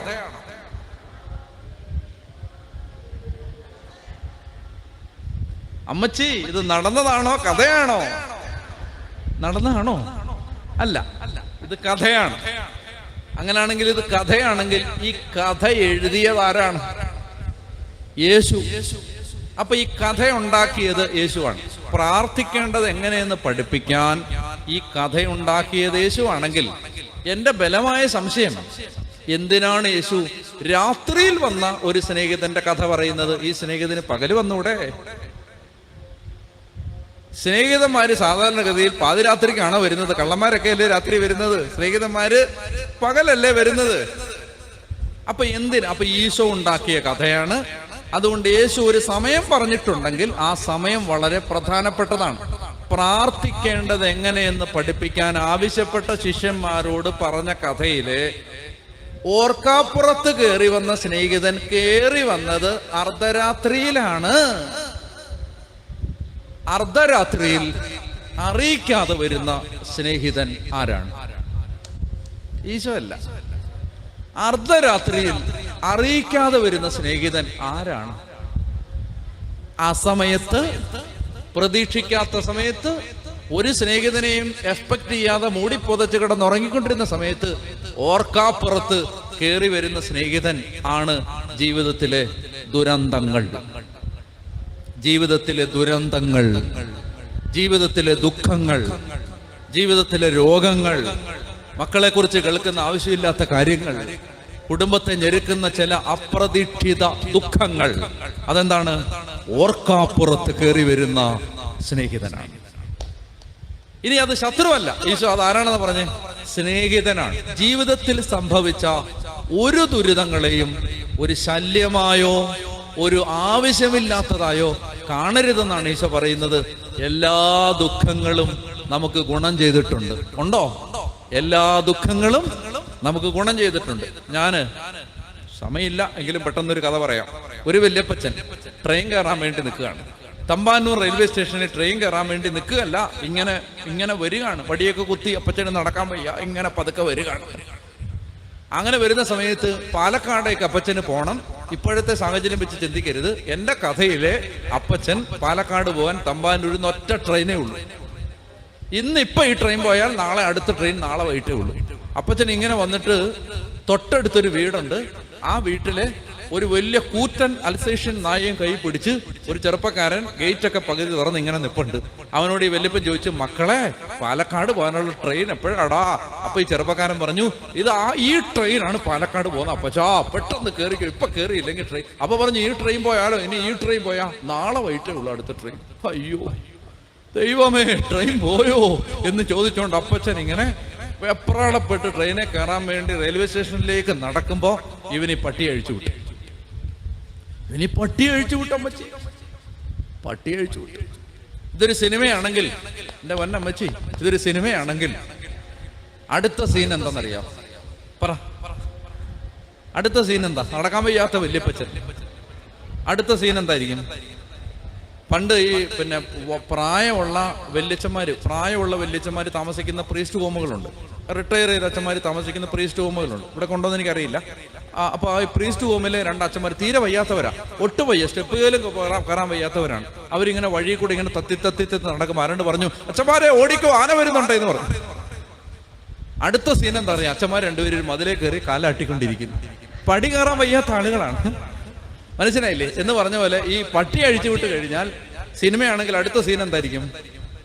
ഈ വല്യപ്പച്ചൻ ഇതാ ട്രെയിനകത്തിരിക്കുന്നു. പെട്ടെന്ന് സംഭവിച്ചല്ല.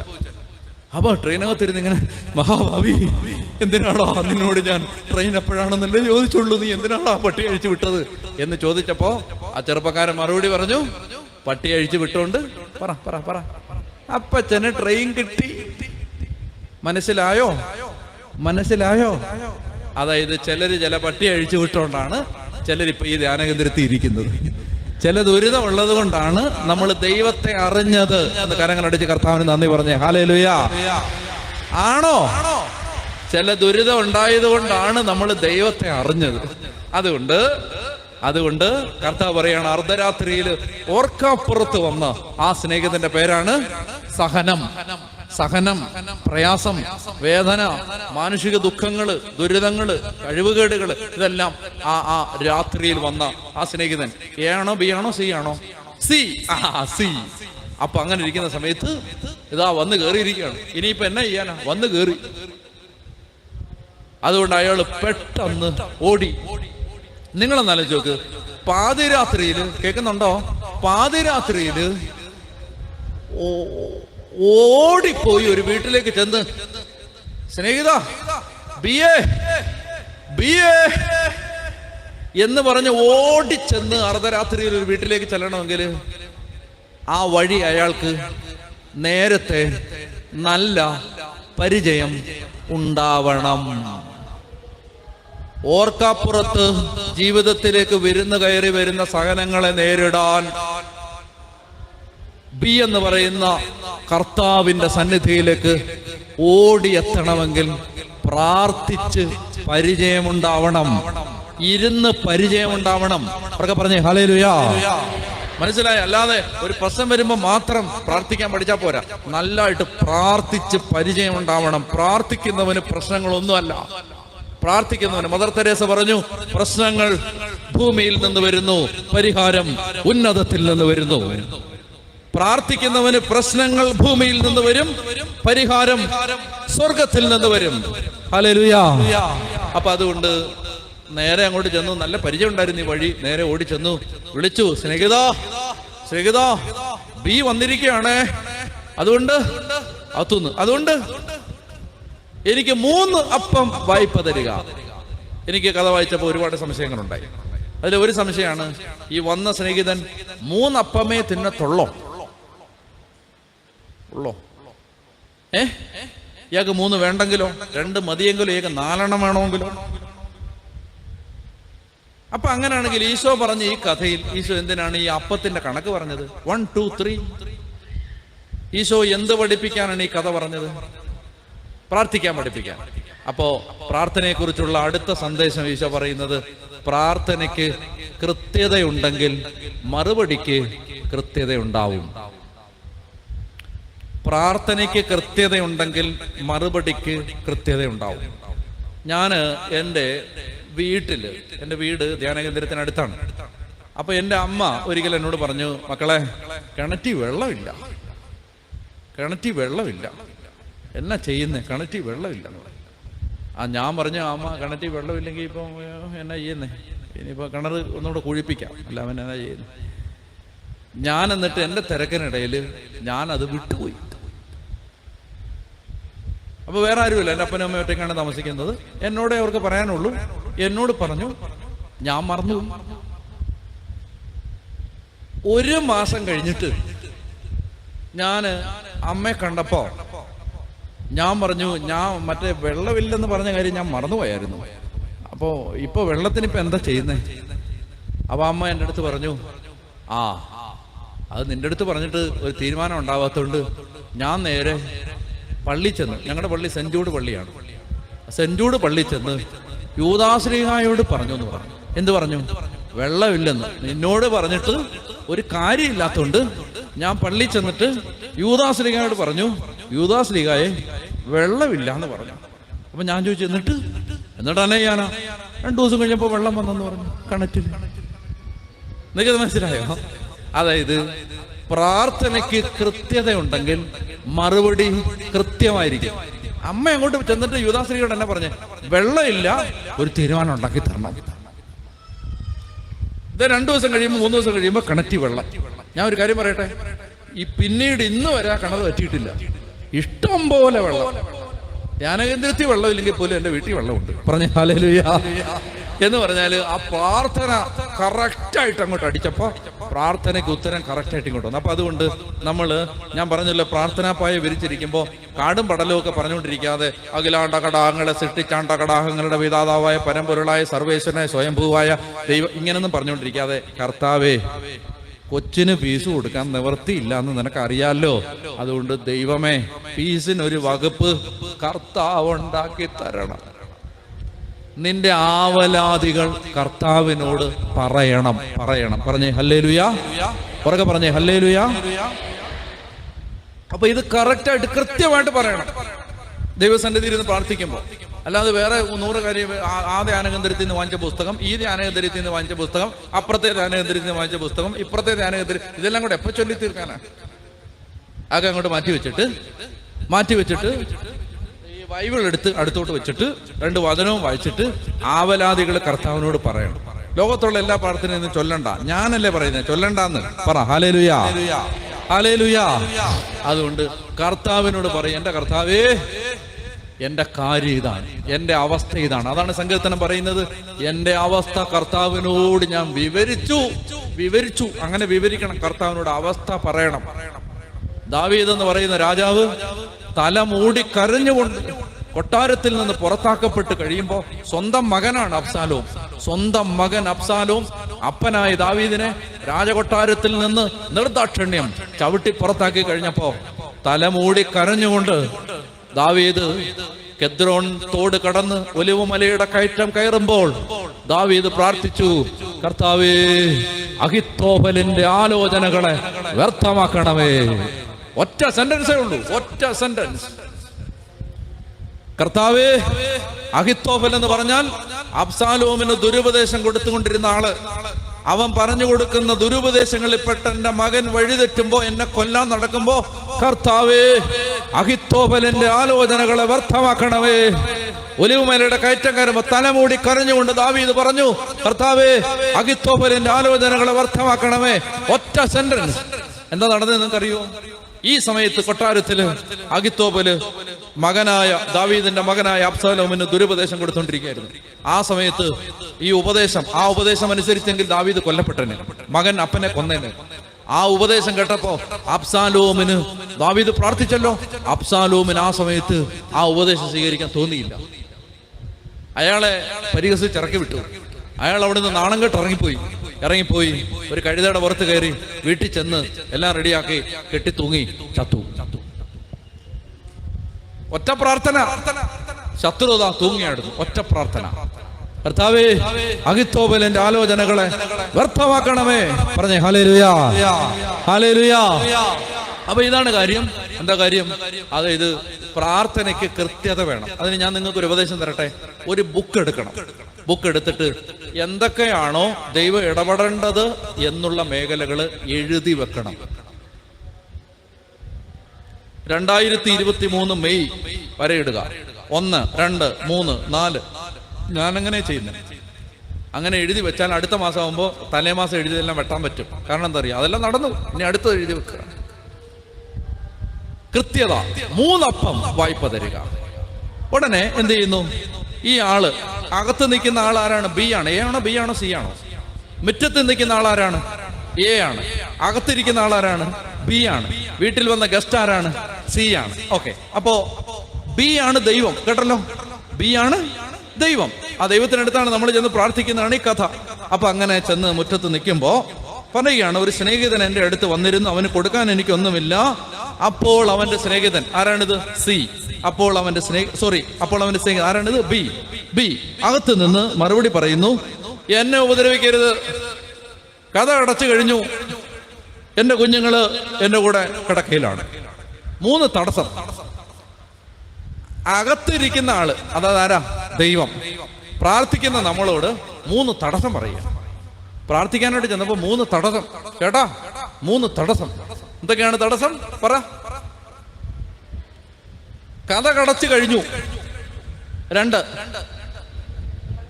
എന്താണ്?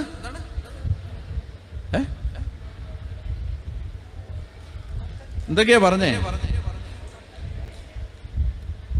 എന്നെ ഉപദ്രവിക്കരുത്, ഡിസ്റ്റർബ് ചെയ്യരുത്. കാരണം എന്താണ്? രാത്രിയാണ്, ഡിസ്റ്റർബ് ചെയ്യരുത്. 2, കഥ കടച്ചു കഴിഞ്ഞു.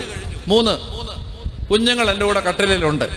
ശ്രദ്ധിക്ക്, ഇതൊക്കെ ഒരു തടസ്സമാണോ? ഡിസ്റ്റർബ് ചെയ്യരുത്. ഡിസ്റ്റർബ് ചെയ്ത് തന്നെ കുഴപ്പം? രാത്രിയിൽ ഇയാള് മൂത്രം ഒഴിക്കാനാണ് എഴുന്നേക്കത്തില്ലേ രാത്രി? അല്ല ചേച്ചി, എഴുന്നേക്കത്തില്ലേ? അപ്പൊ പിന്നെ എന്നെ ഡിസ്റ്റർബൻസ്? അവനവന്റെ കാര്യമാണ്, എഴുന്നേക്ക് വരുന്നല്ലോ. അപ്പൊ ഒരു ഡിസ്റ്റർബൻസ് ആണെന്ന്. സ്നേഹിതനാണെങ്കിൽ അങ്ങനെ പറയാവോ? പറയാം. സ്നേഹിതനാണേലേ പറയാൻ പറ്റൂ, സ്വാതന്ത്ര്യം ഉണ്ടല്ലേ പറയാൻ പറ്റൂ. നീ എന്നെ പറച്ചിലാടാവേ പറയുന്നത്? അങ്ങനെ പറയാൻ പറ്റുമോ? നിനക്കൊരാവശ്യം വന്നാൽ നീ എഴുന്നേക്കത്തില്ലേ? ഡിസ്റ്റർബ്, നീ എന്നോടാണോടാ അങ്ങനെ പറയുന്നത്? ഡിസ്റ്റർബ് ചെയ്യരുത്, നമ്മൾ തമ്മിലുള്ള ബന്ധതാണോടാ, ഇങ്ങനെയൊക്കെ പറഞ്ഞൂടെ സ്നേഹിതനാണെങ്കിൽ? അപ്പൊ ഒന്നാമത്തേതിനെ നമുക്ക് മറികടക്കാം, അല്ലേ? മറികടക്കാം. ഉപദ്രവിക്കും. നിന്നോടല്ലാതെ പിന്നെ ആരെടുത്താ ഞാൻ വരുന്നത്? ഉപദ്രവിക്കും. 2ാമത്തേത്, കഥ കടച്ചു കഴിഞ്ഞു. അതിനെ ഈ കഥ കടച്ച കഥക് കോൺക്രീറ്റ് ഇട്ട് കൂട്ടിയതാണോ? അല്ലല്ലോ. ഇത് തുറക്കാൻ പറ്റില്ലേ? എടാ, ഈ കുറ്റിയെടുത്താ കഥക് തുറക്കില്ലേ? 3ാമത്തേത്, കുട്ടികൾ എൻ്റെ കൂടെ കിടക്കയിലുണ്ട്. പിന്നെ കുട്ടികളെ ഉണർത്താതെ എഴുന്നേക്കാൻ അറിയാത്ത ഒരാളെ കുട്ടികളെ ഉണർത്താതെ എഴുന്നേക്കാൻ അറിഞ്ഞൂടെ? കുട്ടികളെ ഇവിടെ അവർ കിടന്നുറങ്ങിക്കോളും. ഇയാൾ വിഷമിക്കുന്നുണ്ട്, ഇയാൾ അടുത്ത് കിടന്നാലേ കുഞ്ഞുങ്ങൾ ഉറങ്ങത്തൊന്നുമില്ല എന്ന് പറഞ്ഞാൽ നിങ്ങൾ ആലോചിക്കുക. ഞാൻ ഈ ഭാഗം വായിക്കുമ്പോഴല്ലേ എൻ്റെ മനസ്സിൽ സംശയം ഉണ്ടായിരുന്നു, ഇയാളുടെ ഭാര്യ ഇവിടെ പോയി. പിന്നാണ് എനിക്ക് ഉത്തരം കിട്ടിയത്, ഭാര്യ നൈറ്റ് ഡ്യൂട്ടിക്ക് പോയിരിക്കായിരുന്നു. അപ്പോ 3 മുട്ടാത്തർക്കം എന്ന് പറഞ്ഞാൽ മനസ്സിലാവോ? അതെന്താ? ആവശ്യമില്ല, ചുമ്മാ പറയുന്ന തടസ്സം, വെറുതെ പറയുന്ന. അതായത് നമ്മൾ പ്രാർത്ഥിക്കുന്ന സമയത്ത് നമ്മൾ അനുഭവിക്കുന്ന തടസ്സങ്ങളെല്ലാം തന്നെ ദൈവം നമ്മുടെ വിശ്വാസത്തെ പരീക്ഷിക്കാൻ വെക്കുന്ന മുട്ടാത്തർക്കങ്ങൾ മാത്രമാണ്. അയാൾ എന്ത് ചെയ്യുന്നറിയാമോ? അയാൾ ആ മുറ്റത്ത് തന്നെ നിന്നു. തന്നേ പറ്റൂ, ഇടപെട്ടേ പറ്റൂ, എന്നെ അനുഗ്രഹിച്ചല്ലാതെ തന്നെ ഞാൻ വിടുകയില്ല. അയാൾ ആ മുറ്റത്ത് തന്നെ നിന്നു. ഉറക്കെ പറഞ്ഞു ഹല്ലേലൂയ, ഹല്ലേലൂയ, ഹല്ലേലൂയ. അയാൾ പറഞ്ഞു, എനിക്ക് ഈ ആവശ്യത്തിന് നീ തന്നേ പറ്റൂ. അപ്പോൾ പറയുകയാണ്, ഞാൻ നിങ്ങളോട് പറയുന്നവൻ സ്നേഹിതനാണെന്നതിന്റെ പേരിൽ ഒന്നും കൊടുക്കുകയില്ല, തന്നെ നിർബന്ധ നിമിത്തം എഴുന്നേറ്റ് കൊടുക്കും. ഞാൻ നിങ്ങളോട് പറയുന്നു, ചോദിക്കുവിൻ നിങ്ങൾക്ക് ലഭിക്കും, അന്വേഷിക്കുവിൻ കണ്ടെത്തും, മുട്ടുവിൻ തുറക്കപ്പെടും.